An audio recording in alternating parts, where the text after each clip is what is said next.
Diqqat qiling, aholiga tezkor xabar. O'zgidromet markazi 10-dan 17-iyun kunlariga ob-havo prognozlarini e'lon qildi. Unga ko'ra, Qoraqalpog'iston Respublikasi va Xorazm viloyatida havo biroz bulutli bo'ladi. Ayrim joylarda o'zgaruvchan bo'ladi. Yog'ingarchilik kutilmaydi. Faqat 13 va 15-16-iyunda qisqa muddatli yomg'ir yog'adi, momaqaldiroq bo'ladi. Shamol sharqdan 7-12 metr sekund tezlikda esadi. 12-iyunda 13-18 metr sekund tezlikgacha kuchayadi. Chang to'zonlar kuzatiladi. Harorat 10 va 11-iyunda kechasi 15-20 darajalik, kunduzi 30-35 darajalik. 12-17-iyun kunlari kechasi 17-22 darajalik, kunduzi 32-37 darajalik bo'ladi. Buxoro va Navoiy viloyatlarida havo biroz bulutli, ayrim joylarda o'zgaruvchan bo'ladi.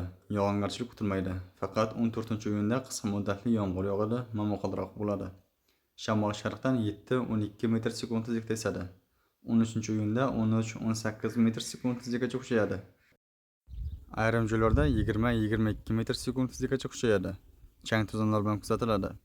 Harorat kechasi 10-dan 13-iyungacha 18-23 darajalik, 14-dan 17-iyun kunlari 20-25 darajalik, kunduzi 10 va 11-iyunda 32-37 darajalik, 12-dan 17-iyungacha 34-39 darajalik bo'ladi. Toshkent, Samarqand, Jizzax va Sirdaryo viloyatlarida havo biroz bulutli bo'ladi. Ayrim joylarda o'zgaruvchan bo'ladi. Yog'ingarchilik kutilmaydi. Faqat 14-dan 16-iyungacha ayrim joylarda qisqa muddatli yomg'ir yog'adi, momaqaldiroq bo'ladi. Shamol sharqdan 7-12 metr sekund tezlikda esadi. Harorat kechasi 18-23 darajalik, kunduzi 32-37 darajalik bo'ladi. Surxondaryo va Qashqadaryo viloyatlarida havo biroz bulutli, ayrim joylarda o'zgaruvchan bo'ladi. Yog'ingarchilik kutilmaydi. Shamol sharqdan 7-12 metr sekund tezlikda esadi. Harorat kechasi 10-dan 16-iyungacha 19-24 darajalik, 17-iyunda 20-25 darajalik, kunduzi 34-39 darajalik bo'ladi. Farg'ona vodiysi viloyatlari, ya'ni Andijon, Namangan hamda Farg'ona viloyatlarida havo o'zgaruvchan bo'ladi. Ayrim joylarda qisqa muddatli yomg'ir yog'adi, momaqaldiroq bo'ladi. Faqat 13-dan 14 va 17-iyun kunlariga yog'ingarchilik kutilmaydi. Shamol sharqdan 5-10 metr sekund tezlikda esadi.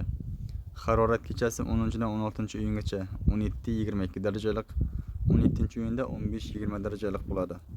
Kunduzi 28-33 darajalikdan 32-37 darajalikgacha o'zgarib turadi. Respublikamizning tog' oldi va tog'li hududlarida havo o'zgaruvchan bo'ladi. Vaqti bilan qisqa muddatli yomg'ir yog'adi, momaqaldiroq bo'ladi. Shamol sharqdan 7-12 metr sekund tezlikda esadi.